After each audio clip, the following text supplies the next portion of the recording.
But now, again, I'm not like a massive fan of the word strategy because I don't really have strategies, and I definitely don't.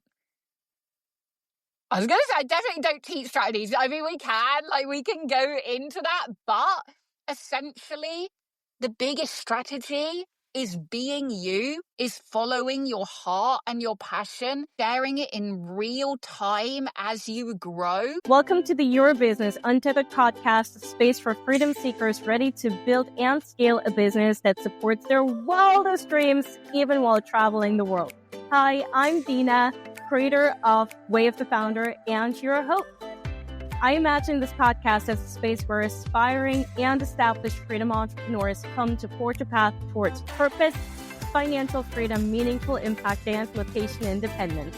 I'll be your guide as we defy the norm, heal old conditioning, and step into the leaders we were born to be. I myself am a firstborn, a daughter of divorcee, sister, girlfriend, professional coach, nomad, and expat of a decade plus, as well as yoga aficionado and energy healer.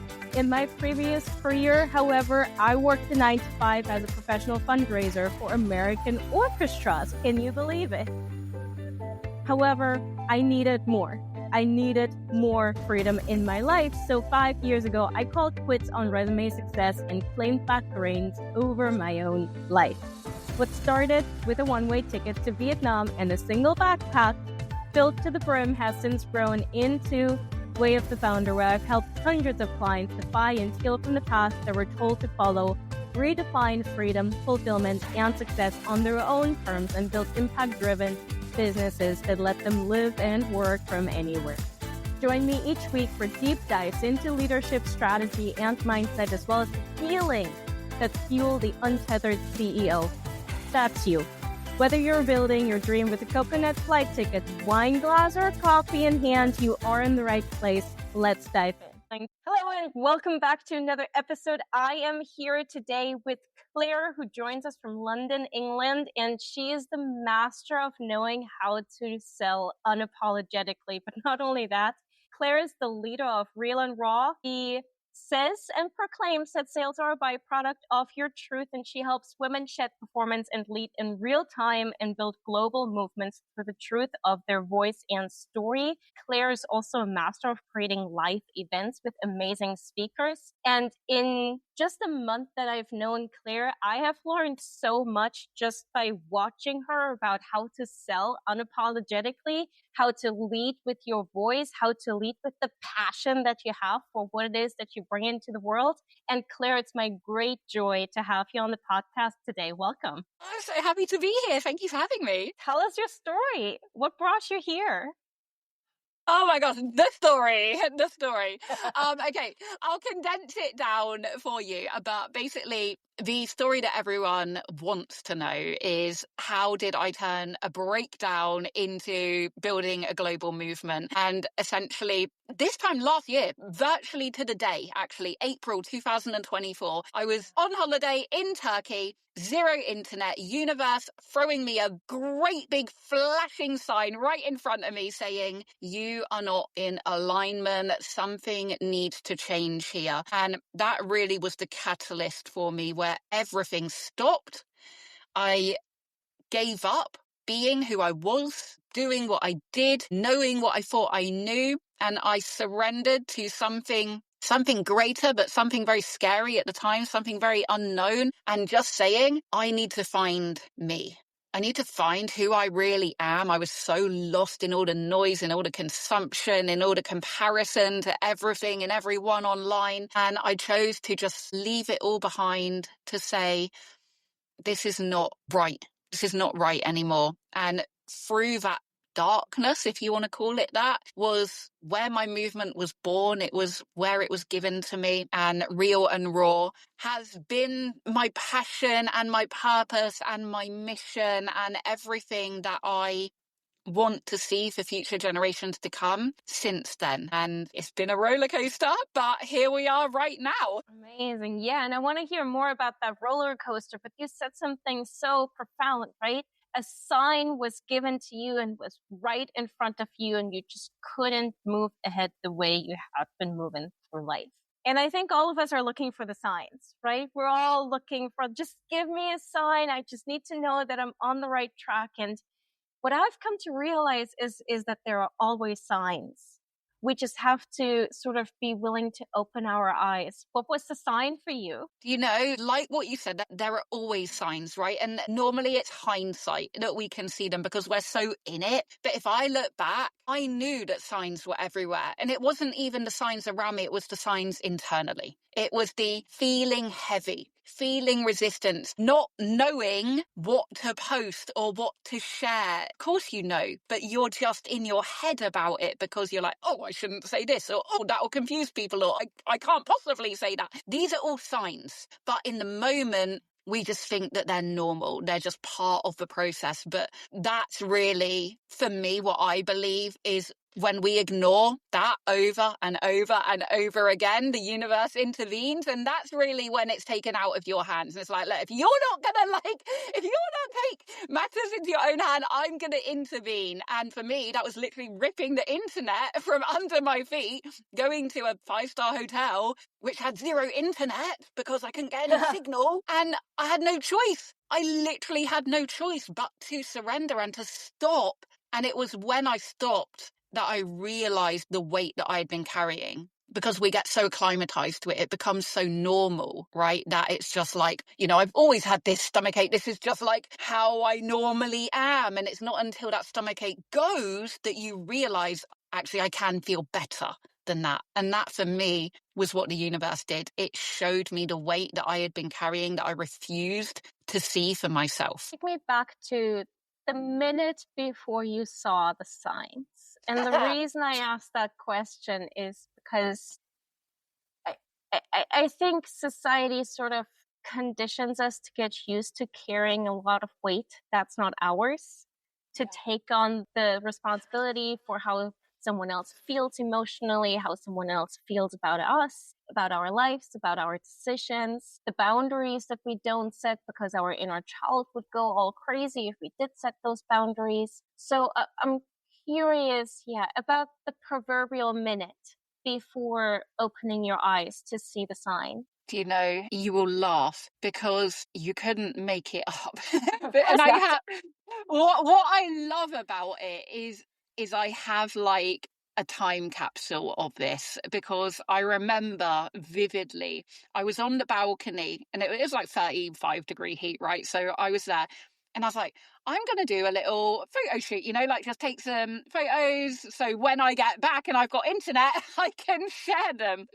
And when I took them, and I still have them, and I look back and I see me and I see who I was trying to be. I see the facade. I see the mask. And I don't mean this in a like we're trying to fool people way. I mean a like I'm trying to be everything that I think I need to be for people to take me seriously, because that's the only way they're going to buy, basically. And that was the moment before I had the call scheduled with my mentor, which was the big flashing light on that call. So let's jump into the present. And for those listening, do not worry. I'm going to have Claire pull all of the good stuff out. Like, what happens after that sign? What does the unraveling look like? But I also just want to provide us with like a bit of a North Star. You seem to be having fun in your business right now, at least based on the last few conversations that we've had. So fast forward, take us to today. Who is it that you're serving? Why do you work with the people that you work with? And what is it like to do sales and content and offers these days, and compare it to back in the day, back in the dark ages? Yeah, it literally feels like a million years ago, right? And, you know, it's funny because I'm recording this, I'm sat in my car at the moment. My daughter's just gone into a play date with a friend. And I was just talking to the mum then, who I'm friends with, and she hasn't seen me for a while. And she said, wow, you've got like this glow about you. And I said, do you know, I feel so light. That's the best word that I have, lightness. I mean, I can throw in others, right? Like fun, ease, flow, passion, flirtation, pleasure, play, like all of these adverbs and terms that we can use. But lightness is really the one that other people see. Because when I was doing it the old way, it was very heavy, it was very forced, it was very curated, it was very born from my head and not my heart. And now, so the people I serve, 6 to 8 figure female entrepreneurs who are done with having to build their business that way, with constantly being in their head about what they should say, how they're going to create the best hook today, like what is the angle of this new offer, worrying about, oh, how do I become a speaker if they want to be a speaker when I can't even remember, what I did yesterday, let alone a whole script. All of these things. But essentially, what they really want to do is create change with their mission, with the thing that it is that's in their heart. They want to provide an impact to the world, and they want to make a good income whilst they do it. That's what they want to do. But I don't even like the word they've bought into, right? Because it's not even like we choose it, but they've immersed themselves in a world that has made them believe they have to do it this way. And for me, it's been a whole unraveling and unlearning of all of that, essentially just coming back to who I am. And I always say, I don't teach anyone to do anything. I help you forget and remove all of the stuff that you've been told you should do so that you can be who you were always meant to be. Fucking good. So good. Yes. See, and it's sort of heartbreaking really to look at it, but your story resonates so much with my story, and I'm sure with like a bajillion people out there. When you look at it, right, at first you're trying to break away from your parents and sort of forget everything that they taught you to do and be.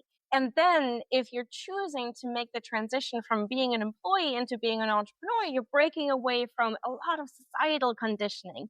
You have to rewrite your definition of success and happiness on the big, but also on the daily. And then, and this is the heartbreaking moment, most of us, and I think women in particular, we have to then also break away yet again from everything that we let them tell us we should be doing in our business. And that's the biggest break. That's the most uncomfortable break. That's also the most unexpected break, right? Because you already broke away from society. You're in your business. You're supposed to be your own boss.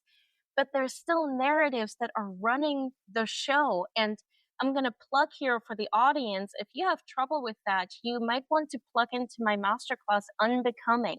It's the literal unraveling and reckoning of who you thought you needed to be in order to be loved and be successful and really becoming the badass leader, founder, and CEO that you're meant to be to build your audience. The masterclass is called Unbecoming. I'll drop a link in the description. And you have clearly unbecome, Claire.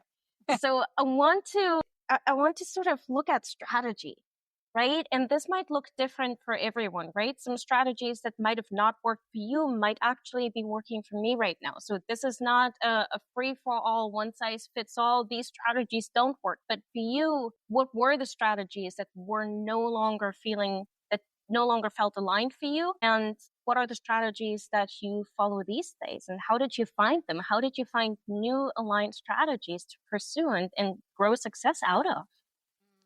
The biggest strategy that I used to follow was I don't know if you would even call it a strategy. It was more of a belief and an identity, but it was really trying to show that I was an authority, and doing that in a way that I believed was the only way. And that was sharing about your monetary success, right? Like constantly, always sharing about, X stripe amount today, K months, XK launch, like all of the successes.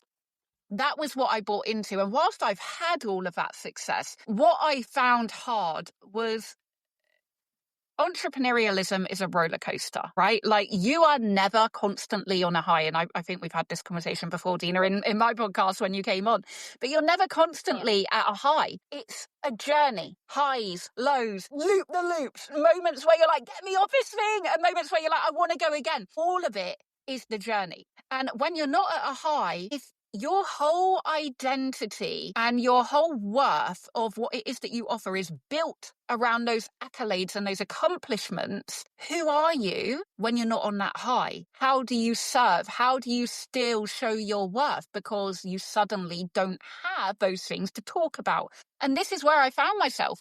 I'd pivoted in business. I was doing something new. Yes, I had money coming in. I had really great clients coming into my world, like 8-figure entrepreneurs. It was crazy, but it was not the height that I once knew. And that started a whole unraveling of my own mindset and my own self-worth because, and this is the nuance here, because what I saw online was everyone else talking about all their success, everyone else talking about all their money wins. And I was like, well, where do I go from here? I don't have that right now. And I tried to talk about my old successes and it didn't feel right. And I just felt ickier and heavier and really like I was out of integrity is really what it boils down to. And that was what broke me. That was really what broke me. Feeling like I'm not being true to myself, but I feel like this is how I have to do it. And that's what I bought into. And that's what so many of us buy into. But now, again, I'm not like a massive fan of the word strategy because I don't really have strategies, and I definitely don't. I was going to say I definitely don't teach strategies. I mean, we can go into that, but essentially, the biggest strategy is being you, is following your heart and your passion, sharing it in real time as you grow, and showing your raw voice, and that is the only strategy that you need. Your business strategy will be born of its own accord, right? Like you'll find things that work for you and that will change and that will like evolve over time. But as an overarching strategy, it's being you. It's showing yourself leadership. It's doing the courageous thing, not the thing that makes sense, day after day after day, showing the wins, showing the failures, showing the messy middle, and sharing it all as you do it. And that right there is what makes you magnetic. That right there is what people buy into. Damn.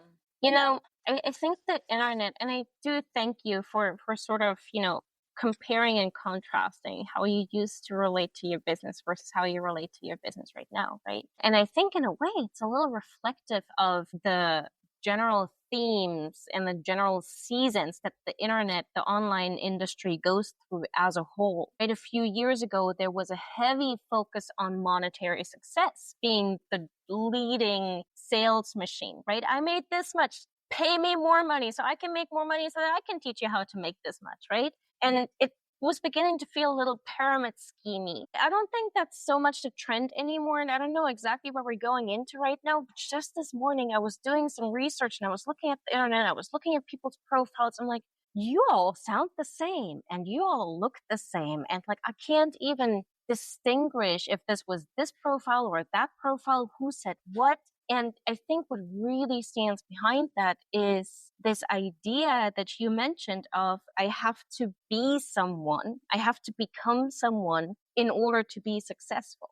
I have to hide, or as you said, I have to perform, right? I have to perform in order to make a sale, in order to have people like me, right? So you don't do that anymore. You just show up, as the name of your podcast suggests, raw and real. And it's exactly what drew me to you in the beginning. I don't even know how we met. Like I found you somewhere on a thread, on Threads, and then things happened and now we're here, right? And, like someone might think, oh yeah, Claire's talking about being magnetic. Like everyone is, but you really are magnetic in such a positively forceful way, right? Like even the podcast application to your podcast, there was a sale in there at the end, right? There's like, by the way, I have this thing, I have this spot for speakers on the stage at this event. Let me know if you want to be a part of it. And then the email inviting me to become a guest after the application, that had a little gift at the end. And that gift led to another paid offer. And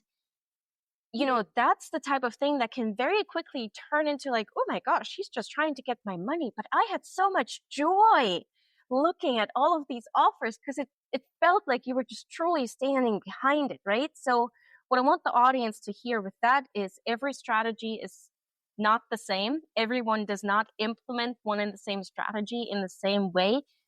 The intention and the energy with which you implement strategy, I know you don't like the term, but you still have strategy, right? There's a reason as to why you offer your speakers on your podcast to take the next step, right? The energy and the intention that you put into your strategy matters so much more than the actual words. So Yes. all of that to ask, what's the secret to authentic sales? The secret is to be you.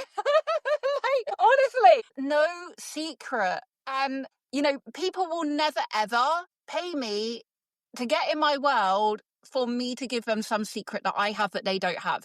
That's not why they get in my world. They get in my world because they see how I lead myself, because they see how real I'm willing to be, because they see also, this is important, not just in business, right? They see who I am behind the scenes. Like, they see how I move in real life. Like, right now, I'm moving across the country. I mean, that was a whole journey in itself that I shared with my audience. I gave him my notice before I even had anywhere lined up. I'm a single mom. It was a whole thing. But it was courage in real time. It was like, look, this isn't just who I am as an entrepreneur. This is who I am as a person, as an individual, as a mum, and when you let your people see that, like, not just I can make you more money in sales and make you magnetic, it's like, no, I can make you live a life that you fall in love with, that sales don't feel like sales, they feel like service, that business is not about separation and balance, it's about harmony, because it's an extension of who you are and your heart and the gifts that you have and how you want to help people and help the world. That is the truest epitome of being magnetic and of being authentic. It's not about separation, it's about integration, and it's just about embracing the whole. I had someone, I'll just share this quickly, but I had someone comment something on, it was Mother's Day in the UK a couple of weeks ago, and I'd posted something on Threads, because I'm funny with Threads, like, I'll get into bed and I'm like, oh, I got like so much to say on here, and I posted like 5 things in a row. It had obviously triggered someone, and they put something like, it's Mother's Day, like, I hope that you had taken time out. And for me, I'm so aware, I can see that there's an undertone of they think that work is sacrifice, that if you're working, you're not being a good mum, you're not like taking time out for yourself, like you're hustling, you're in that like do masculine energy. And I replied and I was like, I can't remember exactly what I said, but I was like, am I working or am I living? Am I working or am I living? Like, this does not feel like work. Like, we're chatting now. This does not feel like work. This feels like fun. And everything that I do gets to feel like fun. And if I don't feel like it gives me fun, like, the tedious back end stuff, I outsource it. I give it to someone else to do. And I focus on the things that light me up. Because this right now, this is not work. But some people would class it as work, and they will say, but shouldn't you be like being a mum? And I'm like, well, shouldn't I be living my best life and showing my daughter that she can do that too? Yeah, you bring up so damn much about society's idea of what success is supposed to look like, right? Especially for us women, right? And then there's this weird dichotomy. If you're working a lot, you're not a good mom. Even if you're working a lot and if you're moving away, you're not a good daughter, right? There's so much expectation put on us about how we're supposed to move about this life, right? And there's a process of forgiving that I think we have to go through as we step into who we want to be and sort of stop giving a shit about who other people believe we need to be. We sort of have to forgive. We have to forgive ourselves for not being the people that they thought we should be. And we have to forgive society for putting so many expectations on us. Yeah, 100%. It's a big part of my journey is finding my voice, finding my beliefs, removing all of the layers and everything that wasn't mine that I took on board and didn't even realize wasn't mine. Like, it's not like we go around trying to be fake. We absorb things and we don't even realize it. And, a journey that I'm going through right now in real time is I've just started home educating my daughter. Again, really interesting the way that society acts. We went into school to pick up some of their stuff the other day, and one of the teachers was like, oh, like, what school is she moving to? And I was like, she's not. And her face was like, oh boy. and it's like, Yeah, because it doesn't have to be that way. It's just what we believe it should be until we don't. Let's talk about the how.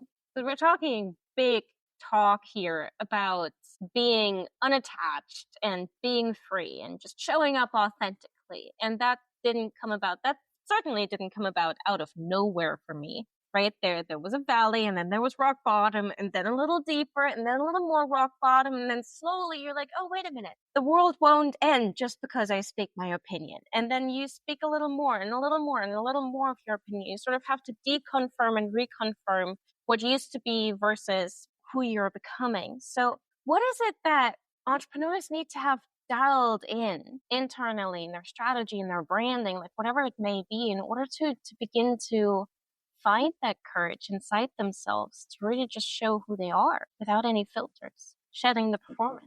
Do you know, it's so I work with a lot of we're doing the high level conversations where it's really about the nuanced changes. But when we're talking about kind of people just making their way and forging their paths, the biggest thing that you can do is stop consuming. Seriously, stop consuming, because you're consuming and you're absorbing without even realizing it. And then the next post that you make suddenly is a little less you. And the next one is a little less you, until that accumulates and compounds. And you look back at the last year and you're like, who the hell is that? And that's what happened to me. I got to that point where I'm like, who am I? And honestly, I couldn't answer it. And that's why I had to stop everything to find the journey I went on. I called it Finding Claire, right? It was like, who the hell am I? Because I was so lost in someone else's stuff and I hadn't even realized it. What part does purpose play in all of this? And by purpose, I mean the vision that you see for yourself, for the world around you, the thing that you want your business to be a part of. Purpose is your driver, right? It's your fuel. And if you don't have purpose, when you get on those dips of a roller coaster, you won't want to go back up. You've got nothing to fuel you to get back up. But purpose, it keeps that roller coaster going. And without it, you might go on one high, but as soon as you get down, you're going to stop there. So purpose is your fuel, and it's the momentum. And more than that, if you want to go deeper into higher level conversation, it's the energy, it's the frequency, it's what people buy into. It's the thing that people see without seeing. They don't have to see your vision that you have in your head, because that's impossible. As much as you try to paint it, no one can see it how you see it. But they see the way that you move because of what you stand for. And this is what I call Braveheart leadership, right? They see how far you're willing to go because of what you stand for. And they say, damn, I also stand for something big. So I want to be on that battlefield beside you. I want you in my corner whilst I'm fighting for what I believe in, whilst I'm standing for change. We're not fighting for empires that someone else built. That is a pyramid scheme. That is like the old paradigm of leadership. We're fighting for the change that we believe in. And more than that, we're not fighting for it, but we're being it. I always say, you have to be the change before you can expect anyone else to change. And that's essentially what I did with Real and Raw, and why the momentum took off in the way that it did, because I didn't try and teach anyone. I didn't try and preach anyone. I didn't try and get the industry to change. I just started to be the change, and people saw that. And that was what they wanted to be a part of. Yeah, absolutely. It's this intentional change that I see a lot of the newer entrepreneurs having to make, to stop complaining and to stop seeing all of the things that are wrong with the world or the industry that they're in, and start thinking of and then creating solutions and really embodying those solutions. But if the whole world is going into one direction and you see there being a problem with that, as entrepreneurs, we get to be that change, and we get to be the leader of that change. Yeah. And the more we stand behind, see, no one believes in you more than you do. And no one can believe in you more than you do believe in yourself, right? Not even a coach, right? I can sit here all day and say, hey, you have all of these amazing things going for yourself. Look at your expertise. Look at how you show up there. And this is really, I can praise you. I can acknowledge you. But at the end of the day, I can't believe in you for you. You have to do that. You have to believe in yourself. You have to believe in your vision more than anyone else, because like you said, Claire, no one can see your vision. You have to believe in it so much that over time, it manifests. It Exactly. realizes. And also, just to add something to that, I have this belief around the word conviction. And I think it ties in with what you're saying here, Dina, because a lot of people out there will say, be convicted in what you do, right? Be so convicted that it's impossible for it not to happen. Now, I had an interesting journey with that because I wasn't always convicted, because I don't believe that you can actually be convicted in a result for something that you've never done before, because you haven't got the external evidence for your subconscious to actually believe that. So for me, I got in this whole energy of like, I'm not convicted, so therefore I'm actually showing people that I'm not convicted and I don't believe in it, and that was seeping through my energy, right? But what I came to realize is actually you don't need conviction. You need belief, like you're saying, but you also need one other thing. You need courage. You need courage to go first without, and this is another big thing, without attachment. Like without attachment to the outcome. I did not start Real and Raw with a big vision. I didn't start it knowing that it was going to turn into this great big global revolution. I didn't have any idea of what I wanted it to be or where it was going. I just felt so much in my heart that like, this is how I want to be. And this is really what should be normal for this space. And I'm going to pave that path. I'm going to lead the way. I'm going to bear that torch and go in the darkness and be the flame. And if other people choose to follow it, then that's great. But I will do it nonetheless. And this is where so many people give up. That's why I was able to show up for so long, making like no money. Like when I first started Real and Raw, I was doing £37 sales. Like £37 people, right? And I showed up as if I was making £3,700 sales, £37,000 sales. That was the energy because I cared so much. And if you don't care, and if you don't believe, and if you aren't willing to have the courage to go first, then you will not get to that point where the results manifest how your ego wants them to. So I had a follow-up question, agreeing with everything you said. Just for the audience, I wonder if you can briefly touch a little bit more on what does it look like to go fast, to go courageously, and then the third element, to go without attachment. What does that look like on the day-to-day? It looks messy. It looks messy. It looks like I don't know where I'm going. I don't have everything figured out. I don't have the answers, but I'm just taking the action and I'm doing it scared and I'm showing that along the way. It's just seeping in to that, okay, this is my next step. Like right now, I'm creating Real and Raw Live. I have no idea what I'm doing. Literally no idea what I'm doing, but I'm just taking action. I'm talking about it. I'm messaging people. I'm sharing about it. I'm shouting about it. I'm booking the venues. Hello? Hello? I'm sorry. I don't know why it started losing you. I can hear you, but it keeps losing you. Can you hear me?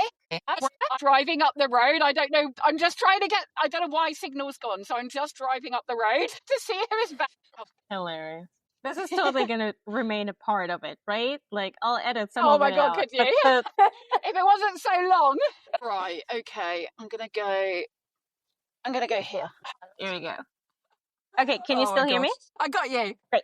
Okay, so there was a quick interruption here. Claire lost her signal being in the car right now. And, we're just keeping it very raw and real, true to form. And I thank you for your commitment, Claire. It seems like you found a new place, a new spot in a new part, in a new street or something. And I feel like this might be the perfect segue into the follow-up question that I actually had for you, which is, what does it look like to embody the change that you want to see? Well, it looks like driving the car down the road to find signal. If you could have a metaphor, that would be it, right? Because literally it looks messy. It looks messy. And this is the whole thing. Like, we believe that everything needs to be polished. It needs to be perfect. It needs to be like perfectionism, when actually life isn't like that. Like, show me someone who lives a life that is perfect. It's not. And so there's this consonance, because we're looking at these things that look perfect on the outside, and yet subconsciously we know that that can't be real, because who has a life like that? And so what we do when we show the mess, as I call it, and that doesn't mean quite literal mess, although it can if you're in my house at the moment, it means the bit between who you once were and who you're becoming, the bit right now. Because we're all evolving, right? We're all growing. We're all elevating to our next level. So therefore, you're always in the middle of expansion. Always. There's never a point. If you're in personal development, there is never a point where you stop growing. So therefore, embrace where you are right now. Share the journey as you're figuring it out. And what happens then is your life literally becomes a movie that your audience can't get enough of, because they are invested in you. They are watching you. You know, think about the last film that you watched, and now imagine if you just fast forwarded it to the end. Like, who does that? No one. Unless you're crazy. Like, what would be the point? You wouldn't care about, oh, she found the love of her life. Like, who cares? You don't even know her, right? You don't know the ups and downs and trials and tribulations she's been through. You have zero investment into that character. Same applies in business. If you're not showing people your life and how you move behind the scenes and who you really are, they are not invested in you. And sure, they might buy one of your programs every now and then. This right here, this is what it looks like. Nothing is perfect, and that's fine. Yeah. And you know, that's actually so freaking actionable, right? You have to show the journey. Be willing to show the middle of it. Be willing to show up on your literal stories on Instagram and say, I don't know what the fuck I'm doing right now, but this is what I'm doing to figure it out. Back to what you were saying earlier, people follow not the pretty little offer that you put out, but they follow how you carry yourself. They follow you. It's not even how you carry yourself. They follow you because they care about you, because they relate to you. They see themselves in you. And that doesn't mean that we're like cookie cutters of each other, right? It's mean that they see an essence of who they are or who they want to be, and they see you living in a way that they desire to live. And again, that doesn't mean like, oh, she sits on a beach every day and that's how I want to live. It means like, oh, she's really freaking brave. Like, she's really courageous. She's really confident. Like, she's really unapologetic. She's really authentic. She's really real. Those are the characteristics that people invest in. And if they can't see them, then you just become another offer, just like everybody else. Right. So Claire, as we wrap up, I want to hear from you an answer to a question I ask all of my clients and guests on the podcast. What does freedom mean to you? What does it look like? Oh, I love that word. That word is one of my core values, freedom. Freedom means being able to do what I want to do when I want to do it without having to get in my head about it. I can work from anywhere. I can create any offer I want. I can live how I want, where I want, and I can be of service at the same time. And it's just not having to adhere to any rules that I don't value or agree to myself. That, I think, is the essence of freedom for me. I love that so much. So, Claire, I know that you are always building a movement, but you have something really special coming up in June that we can all be a part of, where we can all become a part of your movement in one way or another. So please tell us, how can we stay in touch with you? How can people learn from you? And what's the next big thing that you're planning for the world to see that's coming out in June? Oh my gosh, yes. So you can connect with me at Claire Garner Official on Instagram or Facebook, and my favorite hangouts. Real and Raw Live is June the 1st in London. This is my first ever in-person event. I've no idea what the fuck I'm doing. Excuse the French. But we have people flying from across the world for this event, literally from other continents, 12, 15, 18 hours away. For one reason, because they see the action that I take, they see what I stand for, and they want to be a part of it. That's it. No one can see the vision that I have in my head. I can make as many pretty reels as possible, but no one can understand it like I see it. And that's not why they're coming. They're coming because they feel it. And if you feel it too from listening to this podcast, if you listen to a bit of my podcast, go on my socials, feel the energy of Real and Raw, and you're like, oh my God, I want to live like this. I want to create a business that feels like this. Then I invite you to come and join us and get in the room with women who move like you do. It's going to be an incredible day, and I can't wait to experience it alongside everyone as well. Excited for you and for everyone who's going to be there, front stage, backstage, on the stage. I just know you being there and you being the leader, this is going to be a phenomenal event. So if you can go, if you're thinking of going, let me just make the decision for you. Please just go ahead, get yourself a ticket, talk to Claire about it, figure out which type of ticket works best for you, and then just get your booty on a plane or in the car and come out to that event. Please make sure that you follow Claire on her socials, stay in touch with her, continue to learn from her. As always, create more freedom today than you did yesterday. Give yourself permission to speak as who you are, to speak your mind, and let that magnetize your tribe. Let that bring the people that are meant for you to you. Claire, I thank you so much for being such a phenomenal leader, for being such a light in this industry, for being a good friend, being a great mentor, a great teacher, just a great human. And thank you for your time. Thanks for driving around the corner to make the end of this interview happen. And until next time, bye-bye. Bye. Thank you for listening to the podcast, Your Business Untethered, hosted by me, Dina, creator of Way of the Founder. I love hearing from you, so please drop me a DM on Instagram sharing your insights from this episode. And if you are ready to take the leap, my free guides, Plot Your 9-to-5 Escape in 7 days, and the Freedom Business Scorecard are in the show notes for you to grab. This episode created change for you? Please leave a review and be a friend and share this with a friend or colleague that you love. Until next time, please wake every day, seize the day, defy the norm, and create your very own type of freedom. I love you. I do mean it.